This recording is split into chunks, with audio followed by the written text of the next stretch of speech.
السلام عليكم ورحمة الله وبركاته. النهاردة بقى هنعمل حاجة عاملة قلبان جدا الأيام دي، وسعرها غالي جدا في الأسواق، اللي هي الكاندي جار. الكاندي جار دلوقتي أقل حاجة فيهم وأقل سعر فيهم في السوق ب200 جنيه و180 جنيه وحاجات كده، اللي طبعا الأسعار اللي طالعة وكده، بلس انها اصلا معدن. يعني احنا طبعا هنشوف دلوقتي الشكل بيتعمل ازاي، بس انها اصلا معدن، والمعدن مش بيقعد كتير لان دي حاجه احنا بنحطها في المطبخ، فممكن يوصل لها ميه اي حاجه فمش هتعيش كتير. فاحنا النهارده هنعملها من خامات بسيطه جدا وموجوده عندنا في البيت. انا هعمل منها كذا شكل، بس حبيت في البدايه اعملها بالبرطمان البلاستيك ده، لان الولاد علشان نسيب قدامهم حاجه معدن طبعا مش هيسيبوها خالص، فانا حبيت اعملها بحاجه بلاستيك زي دي. فده برطمان بلاستيك كان عندي، قعدت افكر لها كتير. بصدفه لقيت ماما بترمي دي قديمه جدا عندنا، وكانت متوسخه جدا واركونه معرفش فين. الشكل بتاعها ده عجبني، قلت لا انا هستخدمها. فجيت اجرب استخدمها كده معاه، لا لقيت شكلها حلو، ولقيت الشكل اللي فيها دي اكيد دي كلها، يعني دي كتير كانت عندنا في البيوت زمان، فشكلها حلو جدا. الغطا انا كنت في البداية هعمل الكورة دي فوق، كنت هعمل كنت هعمل شكل تاني فوق هنا. لا قلت الله دي شكلها لطيف، لو انتوا شايفينها هنا شكلها فوق لطيف مع حاجات تانية. قعدت اجرب لها حاجات كتير، قلت هجرب مثلا دي فوق معاها، لان اغلب اللي بيتباعوا يعني من فوق فيهم شكل كده، لقيتها بصراحة اوفر وكبيرة ومش حلوة ابدا. ده شكل عجبني بتاعت البرفيوم دي، ده غطا برفيوم عجبني لما يتعمل كده، لا لقيت شكله هيبقى حلو. وكمان قررت ان انا هسيبه على لونه، اللون الكريستالي الابيض ده هسيبه عليه. يعني انا حتى لما اغير لون الكندي خالص او لون البرطمان خالص هسيبه على لونه. انا النهارده وعندي طبعا ده ما فيش حد ما كانش عنده، انا برضو دي واخداها من ماما، العاديه جدا بتاعت المفارش البلاستيك اللي بنجيبها للمطبخ وللتلاجة وكده. فانا قلت هجيبها واشتغل بيها واعمل بيها الشكل اللي انا عايزاه. البرطمان عندي هنا فيه تعريجات كده من تحت، قلت ان هسيبها خالص واعمل صف كده من الكندي، من باقي المفرش ده. ولو زاد عندي هعمل طبقة تانية تبقى حلوة جدا لو بقت طبقتين. يلا نشتغل ونشوف الفكرة بتاعتنا هتتعمل ازاي. النهاردة هنحتاج البوية، طبعا احنا استخدمناها قبل كده، بوية بيضة. وهنحتاج الالوان، انا مش عايزه اعملها روز بصراحه او بينك، مش عايزه اعملها بينك، عايزه اغير في اللون شويه. فقررت ان انا اعملها لون، يا اما هعملها الاخضر الفاتح ده، يا اما هعملها موف فاتح خالص، هتبقى لطيفه. فانا هسيبكم دلوقتي واحضر مسدس الشمع وكده عشان نلزقها في الاول، وبعدين ارجع لكم تاني عشان نلونها مع بعض ونخلط الالوان مع بعض. رجعت لكم تاني، سبت اهو المسدس يسخن. وبعدين عندي هنا زيادات انا مش عاوزاها،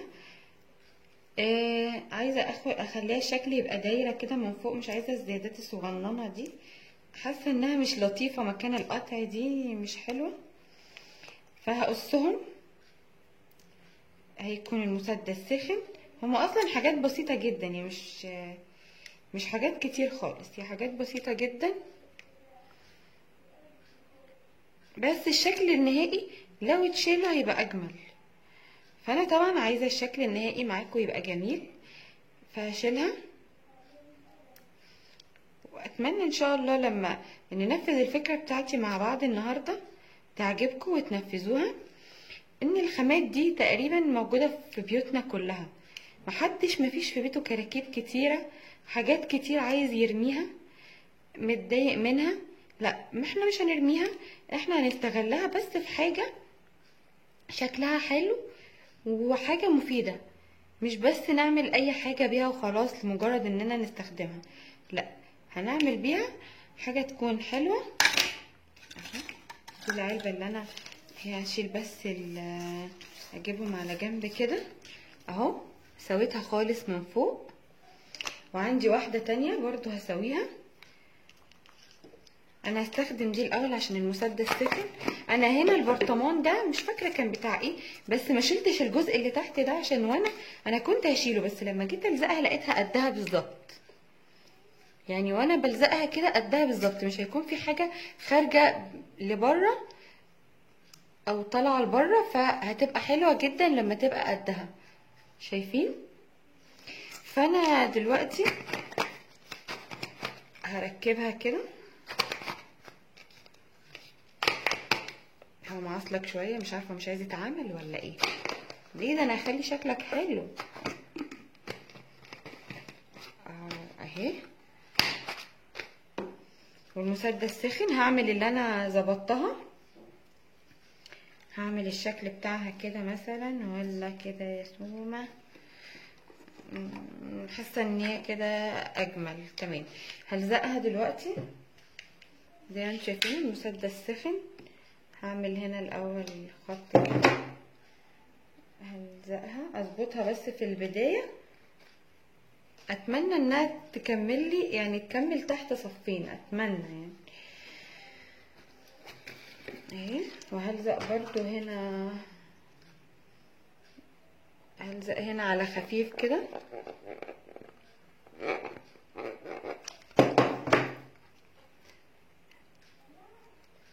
هلزقها كلها عشان ما تملوش، وارجع لكم تاني نكمل الشكل مع بعض.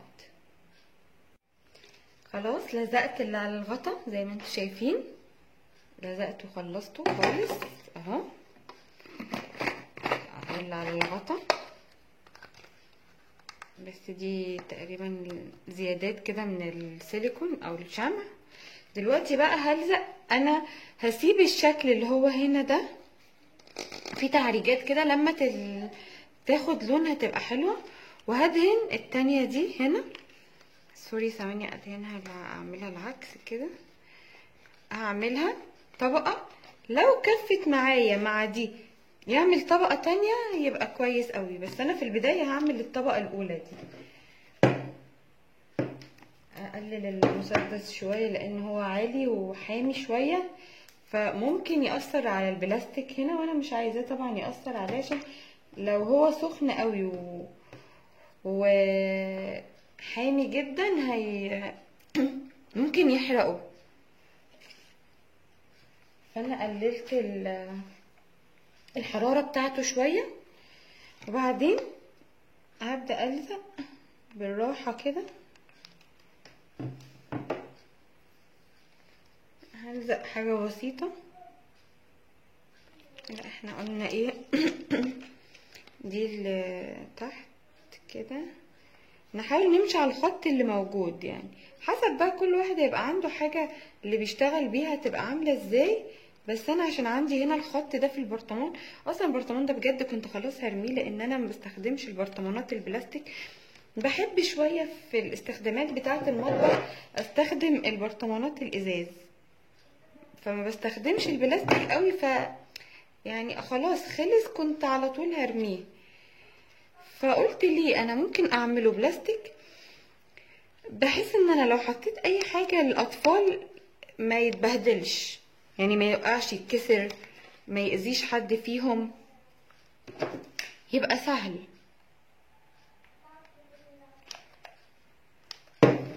اهو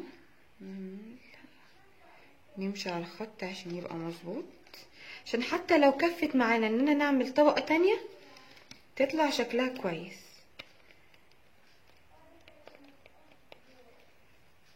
بس بيأثر يعني غير الغطا خالص، بيتأثر بالسيليكون جدا، يعني لازم هنا بحذر، لان البرطمان اصلا خفيف بيتأثر جدا. بس عموما هو لما ياخد اللون مش هيبقى فارق قوي يعني، بس انا بحاول اسويه عشان لما يجي ياخد اللون ما يبقاش شكله مش حلو، ويبقى فيه حاجات بارزة كتير وما يطلعليش الشكل اللي انا عايزاه.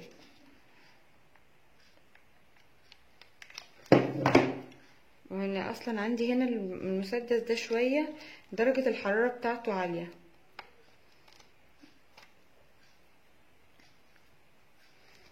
خلاص انا هقص عند المكان ده عشان دي النهاية واكمل لزق.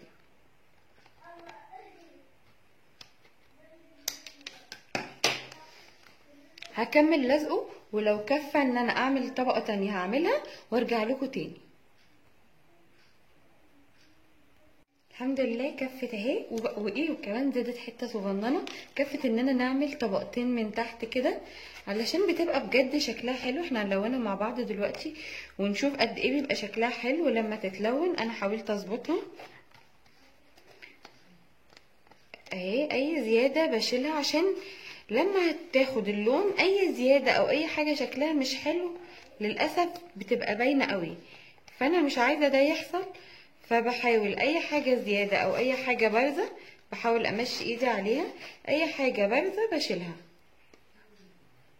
هي كده دلوقتي خلاص، دي حته كده مكان اللزق كده وخلاص، مفيش حاجه تانية ان شاء الله. اهي مكان اللزق كده تقريبا خلاص مفيش اي مشاكل. عندنا دي اللي احنا قلنا هنعملها القاعده اللي هنا، فهعملها هشيل الغطا ده عشان انا اصلا مش مركباه كويس، وهحاول ان انا اوسطنها والزقها هنا. وعشان تبقى من تحت انا عندي دي هعملها فيها كده، بس هنا عشان دي فيها مشكله فهلزقها كده، سوري هلزقها فيها كده. بس انا هلزق دي هنا الاول.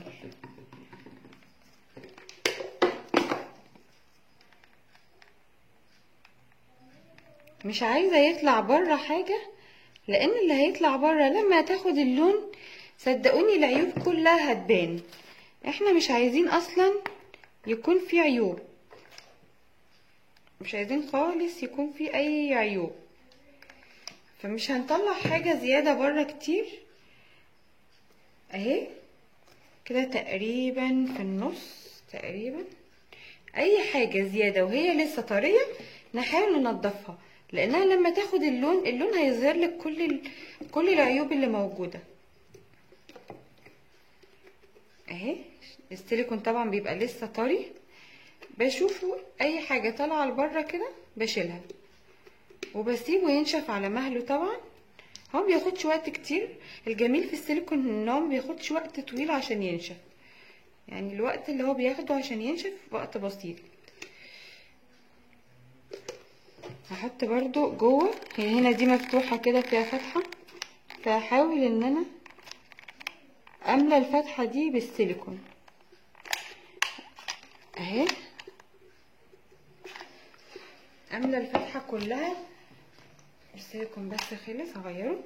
املى الفتحة كلها بالسيليكون لان احنا دلوقتي شايلين الزيادات الخارجية اللي من بره، فلما دي تتملي بالسيليكون من جوه هتمسكها كويس من جوه. احنا تقريبا كده اهي، بس مش هقدر اعدلها تاني عشان انا حطيت السيليكون جوه. لو انا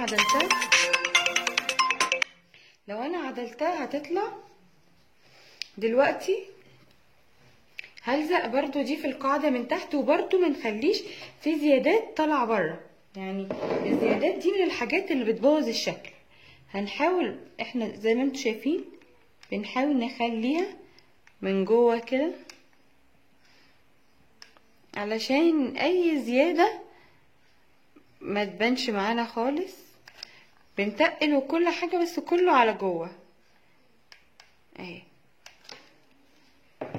ونوسطن دي كويس، نحاول نوسطنها عشان تبقى مظبوطة معانا. دي كده تقريبا في النص، بس هي لسه ما لزقتش اصلا من فوق لان انا حطيت لها سيليكون كتير.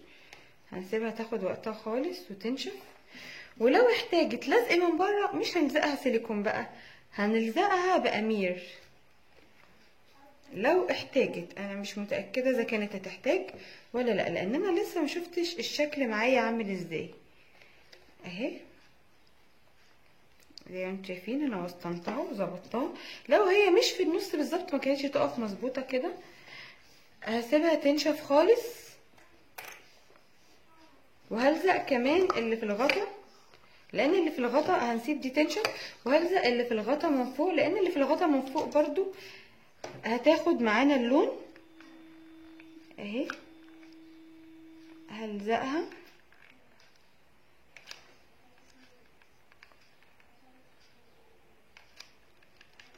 السيليكون كده. طبعا الغطا بيكون ناشف شويه عن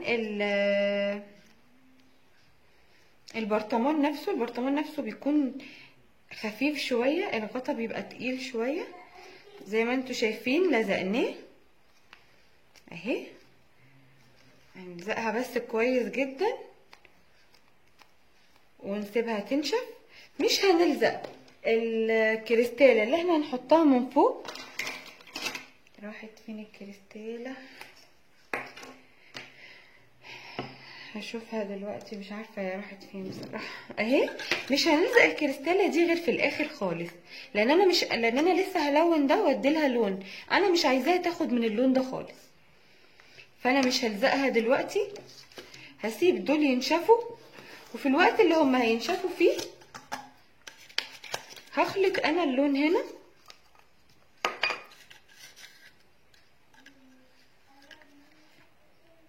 هي مش هتحتاج كتير فانا مش هحط كتير اهي.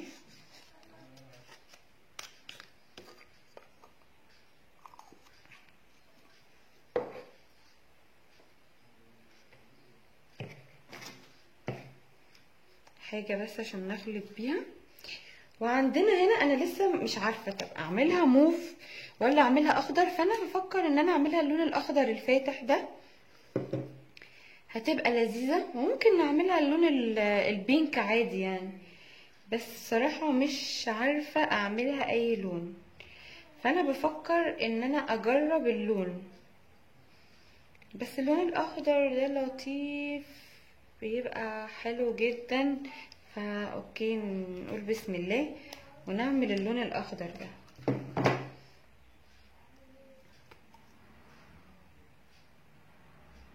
هنحط بس نضيف بسيط جدا، مش هنضيف كتير، لان الالوان دي بتلون بسرعة واقل حاجة بتعمل لون. انا عايزة اللون اصلا الاخضر الفاتح خالص، البستاج اللي هو الفاتح جدا جدا ده، مش عايزة اللون خالص غامق معايا. فانا هخلط فيه كويس لحد ما يديلي درجة اللون اللي انا عايزاها. ولو اللون اغمق من اللي انا محتاجاله ازود ابيض عادي، مفيش اي مشكلة.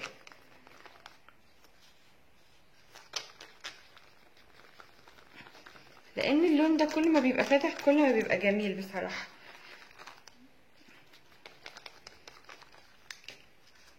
اهو لونه لطيف جدا، واحنا ما ضفناش اصلا غير قليل قوي، فانا شايفة ان اللون ده حلو جدا. لان الاغلبية اللي عمل الكاندي جار عملوا اللون الروز او اللون البينك.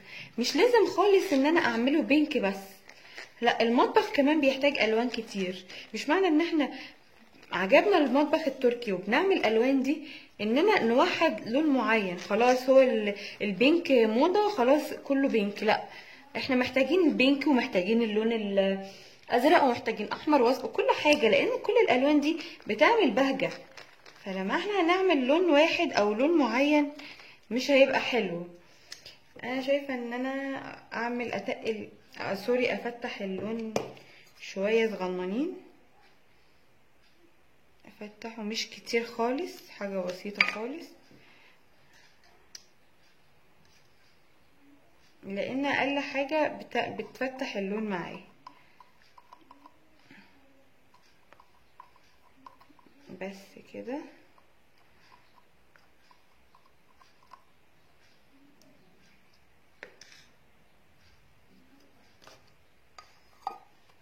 وما ننساش يا جماعة نبقى فرشين اي ورقة، اي مشمع، كيسة، اي حاجة يعني عشان ما نبهدلش الدنيا بالبوية.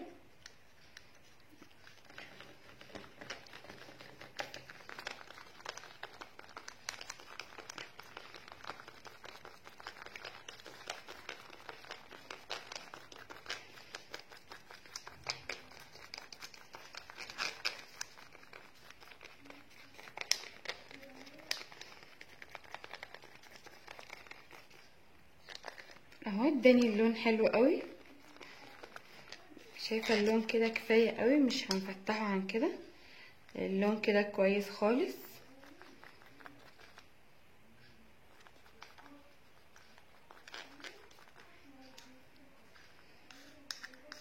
نسيب الحاجه ونجيب الفرشه بتاعتنا.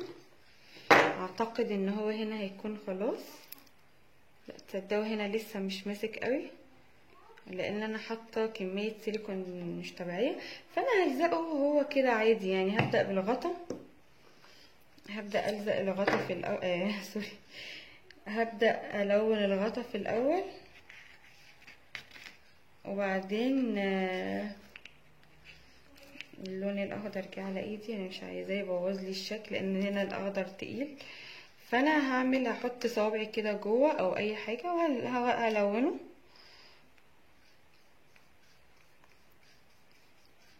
درجه اللون لطيف خالص. ما ننساش بقى الاماكن اللي جوه دي، لان الاماكن دي لما بتبان بتبقى وحشه بصراحه. يعني اكتر من حاجه، اكتر من حد صادفته لما بيعمل بيهتم بالشكل وكل حاجه، بس في اماكن، الاماكن اللي زي جوه دي، او الاماكن اللي بتبقى لجوه شويه او فتحات صغيره، ما بيهتمش انه يملى اللون فيها. فلا الاماكن دي مهمه. وهنا هنعملها بطريقه الطبطبه كده، بتدي اللون كويس. ولو احتاج مننا طبقة تانية بعد ما بينشف نديله طبقة تانية، مفيش اي مشاكل.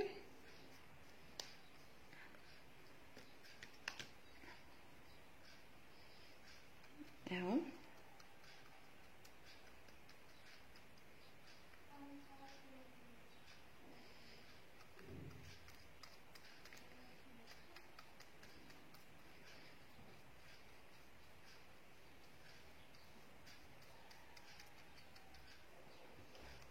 هسيبه هنا. هو هيلغوص لي ايديا جدا. انا نسيت حتى اجيب جلافز معايا، فانا يا جماعه لا هلبس جلافز وارجع لكم تاني. اهي لوناه، بس انا سايباه ينشف. لونا الغطا ولونا الكاندي بتاعتنا. طبعا هي اخدت اول وش، واللغاويص دي كلها بننضفها بعد كده. اهي اللون اللي انا اخترته. اي حاجه من دي بننضفها بالنفط بعد كده. افتكر انها تحتاج وش كمان، فانا هسيبها تنشف خالص وبعدين اديلها الوش التاني. يا رب في الاخر كده تطلع النتيجه حلوه وتجربوها. دلوقتي خلاص نشفت الكاندي جار، نشفت خالص زي ما انتوا شايفين. انا حبيت اعمل بس لون مختلف. شايفين هنا حاجه كانت هتترمي وبقى شكلها عامل ازاي. وهنا الغطا بعد ما نشف. احنا طبعا الغطا هنلزق فيه دلوقتي الجوهره دي او الكريستاله دي بتاعت ازازه البرفيوم، هنلزقها هنا. وانا حبيت انها تفضل باللون بتاعها، ما غيرش خالص في اللون، عايزاها تبقى لون الكريستال كده، بتبقى حلوه جدا. هلزقها معاكم. انا ما حبيتش الزقها بالسيليكون، فهلزقها بالامير. هتلزق كويس معايا وفي نفس الوقت مش هتبان. اهي حطينا داير ما يدور عليها كلها، وهنحاول اننا نوسطنها على قد ما نقدر. هي كده تقريبا كده في الوسط اهي. هنضغط عليها بس شويه صغننين لحد ما تلزق معانا. لما بتكون لونها كريستال كده بتبقى شبه الكاندي الحقيقيه، لان هي بيبقى فيها كريستاليه كده من فوق زي ما انتوا شايفين. اتمنى يكون الشكل واضح اهي. وبرطمان بلاستيك اساسا كان هيترمي، ما كنتش هستخدمه في حاجه، وعملت منه فكره جميله. دلوقتي انا جبت هنا مارشميلو، فالمارشميلو ده انا حاسه ان هو مش هيكمل لحد الاخر، فانا ممكن احط تحت منديل. مش عايزه احطه كده مش عايزه احطه جوه البرطمان على طول، فانا هحط كده منديل تحت بس مش هبينه. هحاول ان هو ما يبانش خالص كده زي ما انتم شايفين، مش هيبان نهائي اهو. وهضيف المارشميلو بتاعنا فوق، حتى ابيض وروز وابيض كمان، وعندنا الاصفر عشان تغيير الالوان ده هيبقى لذيذ جدا بالروز. واحده صفرة في الجنب التاني، تحطوا 2 اصفر لذيذ مش مشكله اهو. شايفين قد ايه الشكل حلو جدا. وطبعا احنا هنعمل منها اشكال تانية بافكار مختلفه. اكيد الحاجات دي كلها تبقى في بيتنا، لان الافكار عندي افكار كتير مختلفه، والافكار دي في منها حاجات كتيره قوي قوي قوي في بيتنا. كلنا عندنا حاجات كتير مش عارفين نعمل بيها ايه، لا هنعمل بيها حاجات لذيذه وفي نفس الوقت تبقى ديكور لطيف جدا في المطبخ بتاعنا. شايفين قد ايه حلوه.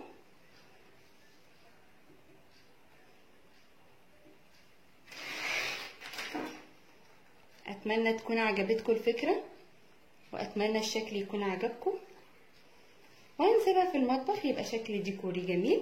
عملنا الشكل الديكوري وعملنا الكاندي اللي كلنا نفسنا فيها، لان بجد المنتجات التركي نازله كلها شيك جدا والوانها مبهجه وحلوه جدا، بس اللي بتتباع غاليه ومعدن. احنا مش عايزين حاجه كده، احنا عايزين نستغل نعمل اعاده تدوير للمنتجات اللي عندنا او للحاجات اللي عندنا في البيت اللي خلاص هتترمي. احنا عندنا كلنا حاجات كتير قوي في البيت هتترمي، فليه نرميها مادام انا ممكن اعمل بيها حاجه تبقى شكلها ديكوري جميل في بيتي.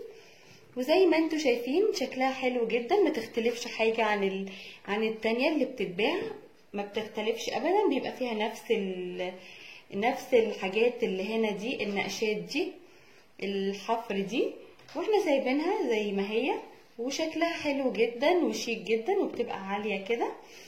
اتمنى الفكره تكون عجبتكم، واتمنى ما تنسونيش في اللايك والشير، واللي ما اشتركش في قناتي يشترك في القناه.